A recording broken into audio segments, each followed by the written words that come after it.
Hello cloud learners, वापस स्वागत है। पिछले एक्सप्लेनर में हमने IAM यानी आइडेंटिटी एंड एक्सेस मैनेजमेंट की बात की थी, याद है ना? तो आज हम ठीक वहीं से आगे बढ़ेंगे। हम ये देखने वाले हैं कि गूगल क्लाउड आखिर उन सारे परमिशंस और रिसोर्सेज को कैसे ऑर्गेनाइज और मैनेज करता है, क्लाउड रिसोर्स मैनेजर का यूज करके। तो यहाँ एक सवाल खड़ा होता है। IAM से हमें ये तो पता चल गया कि कौन क्या कर सकता है, लेकिन ये जो रूल्स हैं ये आखिर कहाँ अप्लाई होंगे? और बस यहीं से आज का हमारा topic cloud resource manager picture में आता है। इसको ऐसे समझिए, IAM पजल का एक हिस्सा है जो ये बताता है कि कौन क्या कर सकता है, और क्लाउड रिसोर्स मैनेजर है पजल का दूसरा जरूरी हिस्सा जो ये तय करता है कि वो रूल्स कहाँ अप्लाई होंगे। सीधे शब्दों में कहें तो ये गूगल क्लाउड का स्ट्रक्चर मैनेजर है। मान लीजिए कि ये आपके क्लाउड एनवायरनमेंट का आर्किटेक्चरल ब्लूप्रिंट तैयार कर रहा है। तो इस पूरे सफर का रोड मैप कुछ ऐसा है। पहले हम क्लाउड के स्ट्रक्चरल ब्लूप्रिंट को समझेंगे, फिर एक रियल वर्ल्ड ऐप का एग्जाम्पल लेंगे, इसके 4 लेवल हायरार्की को डिकोड करेंगे और फिर ये देखेंगे कि ये स्ट्रक्चर इतना इंपॉर्टेंट क्यों है। और हाँ, आखिर में कुछ कॉमन मिस्टेक्स और बेस्ट प्रैक्टिसेस पर भी नजर डालेंगे। ठीक है, तो चलिए शुरू करते हैं। आखिर ये क्लाउड रिसोर्स मैनेजर है क्या चीज? सोचिए, ये एक सुपर ऑर्गेनाइज्ड लाइब्रेरियन की तरह है। ये एक ऐसा टूल है जो गूगल क्लाउड में हर चीज को, यूजर्स, परमिशंस, प्रोजेक्ट्स, फोल्डर्स, सब कुछ एक हायरार्किकल ट्री स्ट्रक्चर में अरेंज करता है। बेसिकली सब कुछ एक जगह आसानी से मैनेज करने के लिए। थियरी तो ठीक है, लेकिन इसे आसानी से समझने के लिए एक प्रैक्टिकल एग्जाम्पल लेते हैं। चलिए मिलते हैं ZippyBite ऐप से, जो एक फूड डिलीवरी ऐप है। इस हायरार्की में सबसे ऊपर आती है ऑर्गेनाइजेशन। हमारे केस में यह है पूरी कंपनी एम्प्लोवेट। ये समझिए कि ये सब चीजों के लिए एक टॉप लेवल कंटेनर है। अब ऑर्गेनाइजेशन के नीचे आते हैं फोल्डर्स। यहाँ एम्प्लोवेट ने अपनी अलग अलग टीम्स के लिए फोल्डर्स बनाए हैं, जैसे ऐप टीम, डेटा टीम और ML टीम। ये एक बहुत ही लॉजिकल तरीका है डिपार्टमेंट्स को ग्रुप करने का। इससे होता ये है कि परमिशंस और रिसोर्सेज को मैनेज करना बेहद आसान हो जाता है।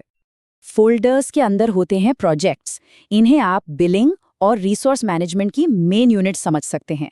जैसे कि ZippyBite front end project app team folder के अंदर है, और इसमें ऐप को चलाने वाली असली चीजें हैं, जैसे वर्चुअल मशीन्स यानी कंप्यूट इंजन और ट्रैफिक हैंडल करने के लिए लोड बैलेंसर। तो अब जब हमने एग्जाम्पल देख लिया, चलिए अब गूगल क्लाउड रिसोर्स हायरार्की के फॉर्मल 4 लेवल स्ट्रक्चर को ठीक से समझते हैं। ये वो ब्लूप्रिंट है जिस पर सब कुछ टिका हुआ है। ये टेबल इसे बिल्कुल साफ कर देती है। देखिए, सबसे ऊपर है ऑर्गेनाइजेशन, जो employee.com डोमेन से जुड़ा है। उसके नीचे हैं फोल्डर्स, जैसे हमारी ऐप टीम। फिर आते हैं प्रोजेक्ट्स, जैसे ZippyBite फ्रंट एंड, जो बिलिंग और रिसोर्सेज की कोर यूनिट है। और आखिर में आते हैं रिसोर्सेज, मतलब असली सर्विसेज, जैसे VMs और डेटाबेसेस। और यहाँ पर सबसे ज़रूरी कॉन्सेप्ट है पॉलिसी इनहेरिटेंस का। इसका मतलब है कि परमिशंस हमेशा ऊपर से नीचे की तरफ आती हैं, बिल्कुल एक झरने की तरह। अगर आप कोई IAM पॉलिसी ऑर्गेनाइजेशन लेवल पर सेट करते हैं, तो उसके नीचे के सारे फोल्डर्स और प्रोजेक्ट्स उसे ऑटोमेटिकली इनहेरिट कर लेंगे। बहुत पावरफुल फीचर है ये। प्रैक्टिकल में ये काम कैसे करता है, बस इन 4 सिंपल स्टेप्स को देखिए।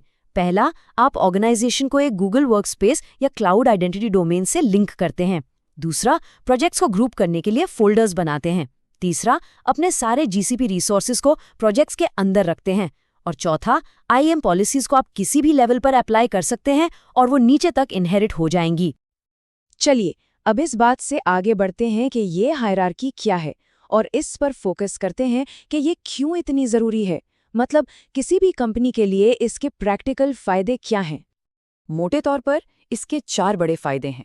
पहला, सेंट्रलाइज्ड गवर्नेंस। एक पॉलिसी बनाई और वो सभी प्रोजेक्ट्स पर अप्लाई हो गई। इससे टाइम बचता है और कंसिस्टेंसी बनी रहती है। दूसरा, सिंप्लीफाइड बिलिंग।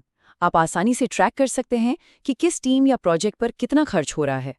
तीसरा, सिक्योरिटी सेग्रीगेशन। आप डेवलपमेंट टीम्स को प्रोडक्शन सिस्टम से दूर रख सकते हैं। और चौथा, कंप्लायंस एनफोर्समेंट। पूरी कंपनी में एक जैसी सिक्योरिटी पॉलिसीज लागू करना बहुत आसान हो जाता है। ये एक परफेक्ट एग्जाम्पल है। मान लीजिए एम्प्लॉयड कंपनी बिलिंग एडमिन के राइट्स ऑर्गेनाइजेशन लेवल पर देती है ताकि फाइनेंस टीम पूरी कंपनी के बिल्स देख सके, लेकिन जो कंप्यूट एडमिन के राइट्स हैं वो सिर्फ ऐप टीम फोल्डर के अंदर ही दिए जाते हैं। ये दिखाता है कि आप कितना स्पेसिफिक और सिक्योर कंट्रोल रख सकते हैं।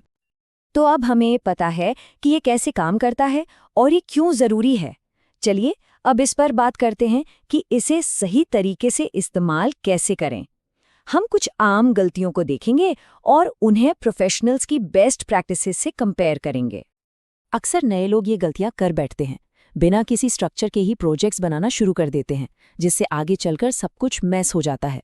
या फिर हर एक रिसोर्स पर अलग अलग IAM रोल्स अप्लाई करते हैं, जो आगे चलकर मेंटेनेंस का सरदर्द बन जाता है। एक और आम गलती है बिलिंग अकाउंट को लिंक करना भूल जाना, जिससे अचानक से बिल्स आ सकते हैं। और सबसे खतरनाक, ऑर्गेनाइजेशन लेवल पर किसी को ओनर रोल दे देना। ये किसी एक इंसान को ज़रूरत से ज़्यादा पावर दे देता है। तो एक सिक्योर, स्केलेबल और आसानी से मैनेज होने वाले क्लाउड एनवायरनमेंट के लिए इन बेस्ट प्रैक्टिसेस को ज़रूर फॉलो करें। हमेशा एक क्लियर ऑर्गेनाइजेशन हायरार्की से शुरुआत करें।